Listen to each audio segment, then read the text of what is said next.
எண்ணங்கள் தான் வாழ்க்கை, அதைவிட ஏது முக்கியமில்லை. ஆனால் எண்ணங்களின் அடிப்படை என்ன? தேவைகளா இல்லை ஆசைகளா? இதில் எது நம்ம முயற்சிக்க வைக்கும், எது செயல் செய்ய வைக்கும் அப்படின்னு கேட்டிருந்தாரு. ரொம்ப முக்கியமான கேள்வின்னு எனக்கு தோணுச்சு, அதனால தான் பதில் சொல்கிறேன். காரணம் என்னென்னா, எண்ணங்கள் தான் வாழ்க்கைன்றது இங்கே உண்மை தான். என்ன காரணம்? நம்மளுடைய எல்லா செயல்களுக்கும் முன்னாடி நமக்கு ஏற்படுற விஷயம் தான் எண்ணங்கள். நீங்கள் ஒன்று யோசிக்காமல் ஒன்றை முடிவெடுக்கணும்னு சொல்கிறோம் இல்லையா, அந்த மாதிரி உங்கள் யோசிக்காமல் சிந்தனையை கொண்டு வராமல் எந்த ஒரு செயலையும் செய்ய மாட்டீங்க. அப்போது உங்கள் செயலினோட அளவு உங்கள் சிந்தனையை பொறுத்து இருக்குது. எப்படி சொல்லலாம்? இப்போ உங்கள் எண்ணங்களில் ஒரு 100 ரூபாய் சம்பாதிக்கணும்னு நினச்சிங்கன்னா அதுக்கு தகுதியான எண்ணங்களை மட்டும்தான் உங்கள் கான்ஷியஸ் உங்களுக்கு கொடுக்கும். அதுக்கு தகுதியான விஷயங்களை தான் கண்ணில் காட்டும். உங்களுடைய எல்லா சென்சஸ்லையுமே அதனுடைய அளவை பொறுத்து தான் உங்களுக்கு எல்லா விஷயங்களும் காட்டப்படும். அப்போ எண்ணங்களுடைய அளவு எவ்வளவோ அதுதான் வாழ்க்கையில் நீங்கள் செயலாக்குவீங்க, பார்ப்பீங்கன்னு அர்த்தம். இப்போ அவர் கேட்ட இன்னொரு முக்கியமான விஷயம், எண்ணங்களினுடைய அடிப்படை என்ன? ரெண்டாக பார்க்கலாம். எண்ணங்கள் உருவாகிறதுக்கான அடிப்படைன்னு பார்க்கலாம். அடுத்தது நம்மளுடைய வெற்றி அடையிறதுக்கு எந்த மாதிரியான எண்ணங்கள் நமக்கு உதவி பண்ணணும்னு பார்க்கலாம். முதல்ல எண்ணங்கள் உருவாகிறதுக்கான அடிப்படை. இப்போது நமக்குள்ளே நிறையா நெகட்டிவ் தாட்ஸ் இருக்குது, பாசிட்டிவ் தாட்ஸ் இருக்குது, இல்லை எனக்கு பயம் இருக்குது, கவலை இருக்குதுன்னு சொல்லி நம்ம எண்ணங்களுக்குள்ளே நிறையா விஷயங்கள் நீங்கள் பார்ப்பீங்க, நிறைய எமோஷன்ஸ் பார்ப்பீங்க. அப்போது நம்ம எண்ணங்களின் அடிப்படை என்ன, நம்ம எப்படி அது உருவாகுது அப்படின்னு நம்ம தெரிஞ்சுக்கணும் இல்லையா? ரொம்ப பேசிக்காக புரிஞ்சுக்கணுன்னா நம்ம இன்றைக்கி செய்கிற செயல்கள், ஒவ்வொரு நாள் நம்ம என்ன செய்கிறோம், என்ன பார்க்குறோம், என்ன புரிஞ்சுக்கிறோம் அப்படின்றது. அடுத்தது என்னவாக இருக்கும்? நம்மளுடைய சரௌண்டிங்ஸ், யார் கூட பழகிறோம், யார் கூட பேசுகிறோம், அவங்கெல்லாம் என்ன பண்ணுறாங்க, அவங்களோட வாழ்க்கை முறை என்ன, இதுவும் இருக்கும். மூணாவது இருக்கிற விஷயம் என்ன? நம்மளுடைய கடந்த கால அனுபவங்கள், நம்ம நிறையா பார்த்துருக்கோம், கற்றுருக்கோம். இந்த மாதிரி நம்ம எண்ணங்கள் உருவாகிறதுக்கான அடிப்படைன்னு பார்த்திங்கன்னா இந்த 3 விஷயம். ஆனால் நம்மளுடைய செயல் செய்ய வைக்கிற, நம்ம வாழ்க்கையில் அடுத்த கட்டத்துக்கு கொண்டு போகிற விஷயங்களில் தேவைகள் அதிகம் கவனிக்கணுமா, ஆசைகள் அதிகம் கவனிக்கணுமான்னு கேட்டிருந்தாரு. இதுக்கான பதிலை நிறையா வீடியோஸில் வேறு விதமாக சொல்லியிருக்கேன். இன்றைக்கி தேவைகள்ன்றது என்ன? ஒரு நல்ல வேலை இருக்கணும், நல்ல பிஸ்னஸ் இருக்கணும், எனக்கு கை நிறைய வருமானம் வரணும், அதான் தேவைகள். இன்றைக்கி வாழ்க்கையோட அடிப்படை தேவைகள் என்ன? இருக்க இடம், சாப்பாடு, பணம், இந்த மாதிரி தான் நம்ம யோசிக்கிறோம், ஹெல்த்து. அப்போது தேவைகளை பற்றின எண்ணங்களோடு நீங்கள் செயல்பட்டீங்க அப்படின்னா அந்த தேவைகள் அடைஞ்ச உடனே உங்கள் வாழ்க்கை முடிஞ்சிடுச்சான்னு பாருங்கள், இருக்காது. ஏன் நிறைய பேர் தான் வாழ்க்கையில் 2 வருஷமாக வாழ்கிறாங்க? அதாவது எப்படி சொல்ல வரேன்னா, வாழ்க்கை என்றைக்கு உங்களை துரத்தும் அன்னைக்கு மட்டும் ஓடுறது. ஒரு 25 வயசில் சம்பாதிக்க ஆரம்பிக்கிறீங்க, 40 வயசு வரைக்கும் சம்பாரிச்சிட்டு தான் இருக்கீங்க, ஆனாலும் தேவை பூர்த்தி ஆகலையே. அப்போ இங்கே என்ன தப்பு நடக்குது? நீங்கள் தேவைகளை நோக்கி ஓடுறதுனால தான் வாழ்க்கையில் தொடர்ச்சியாக நீங்கள் வெறும் அந்த தேவைகளை சக்ஸஸ் பண்ணிடுறீங்க, அதுக்கப்புறம் லைஃப்பில் பெரிய டெவலப்மெண்ட் இருக்காது.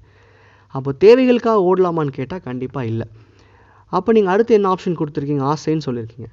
இது இப்போ நம்ம வெறும் ஆசைன்னு சொல்ல முடியாது, லைஃபோட அல்டிமேட் எண்டு. எனக்கு இது இருந்தால் என் லைஃப் மாறும் அப்படிங்கிறது.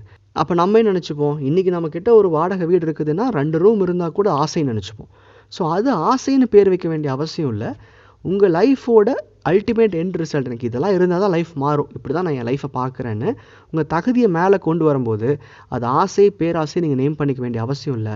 அல்டிமேட் கோல்ஸ்னு வச்சுக்கோங்க, இதுதான் எனக்கு இறுதியான தேவை அப்படிங்கிற அளவுக்கு சில விஷயங்களை முன்னாடி கொண்டு வாங்க. அதுக்கு நீங்கள் ஆசைன்னு பேர் வச்சாலும் எனக்கு ஓகே தான். ஆனால் நீங்கள் உங்கள் எண்ணங்கள், உங்களுடைய செயல்கள் எல்லாம் அதை நோக்கி இருக்கும்போது தான் நீங்கள் வாழ்க்கையில் வெற்றி அடைய முடியும். அப்போ இங்கே சில பேர் கேட்பாங்க, அப்போ நம்ம தேவையான விஷயங்களை பார்க்காம ஏன் ஆசைகளுக்காக ஓடணும், அர்த்தம் இல்லாமல் இருக்கே அப்படிம்பாங்க. இப்போ ஒரு சின்ன கேள்வி, உங்கள் தேவைகள் இன்றைக்கி ஒரு சாதாரண வீடு, இல்லை ஒரு கார், ஒரு பைக், இல்லை ஒரு நிம்மதியான ஹெல்த்தியான லைஃப்னு சொல்கிறீங்க. இது உங்களுக்கு எவ்வளோ தேவைப்பட்டுரும்? ஒரு நாளைக்கு 5000 இருந்தால் கூட நம்ம வாழ்க்கையை வாழ முடியும், இதுதானே உண்மை. 10,000 இருந்தால் கூட நம்ம வாழ்க்கையை வாழ முடியும். அப்போ அது போதும் அப்படின்னா அதுதான் உங்கள் தேவைகள்னால் கிடச்சிரும், அதில் எந்த பிரச்சனையும் கிடையாது.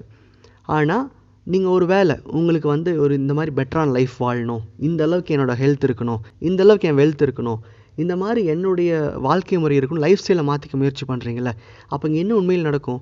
உங்களோட இன்றைக்கி இருக்கிற தேவைகள் அதனுடைய அளவு ஒரு 10 லட்சம் 15 லட்சம் கிடைச்சா அமைஞ்சிரும் அப்படின்னா நீங்கள் உங்கள் ஆசைகளும் கனவுகளும் இல்லை அந்த அல்டிமேட் கோல் அப்படின்றது அது கோடிக்கணக்கில் இருக்க போகுது. நீங்கள் எப்போவுமே இந்த பெரிய ஆசைகளை நோக்கியும் அந்த அல்டிமேட் கோல்ஸையும் நோக்கி ஓடும்போது இன்றைக்கான தேவைகள் தானாக பூர்த்தி ஆகிடும்.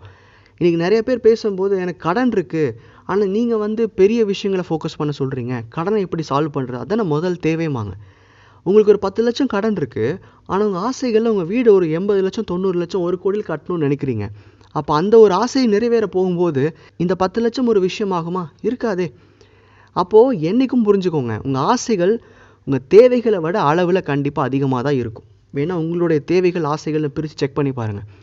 உங்கள் ஆசைகள் எல்லாமே தேவையை விட ரொம்ப ரொம்ப பெரிய விஷயமா இருக்கும்.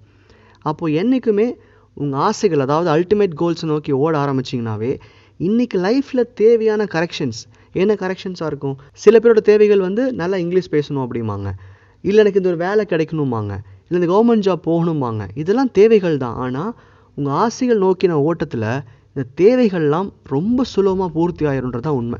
ஒரு 10 கோடி ரூபாய் சம்பாதிக்கிற நீங்கள் 10 லட்சம் ரூபாய் கடனை பற்றி நீங்கள் பேசிகிட்டு இருக்கீங்களே, அதை மறந்துருப்பீங்க. அப்போது உங்களுடைய எண்ணங்களில் எது இங்கே தேவையாக இருக்கணும், எது அடிப்படையாக இருக்கணும் அப்படின்னா ஆசைகள், இல்லை அதுக்கு நீங்கள் வந்து அல்டிமேட் கோல் எப்படி பேர் வச்சுக்கிட்டாலும் சரி, அதை நோக்கின ஓட்டம் மட்டும்தான் உங்களுடைய எல்லா விதமான செயல்களுக்கும் முன்னேற்றத்திற்கும் காரணமாக அமையும். ஸோ இந்த கேள்விக்கான பதில் உங்களுக்கு ஓரளவு கிடச்சிருக்குன்னு நினைக்கிறேன். வேறு ஏதாவது கேள்விகள் இருக்குன்னா கீழே நீங்கள் கமெண்ட்ஸில் மென்ஷன் பண்ணுங்கள். நன்றி.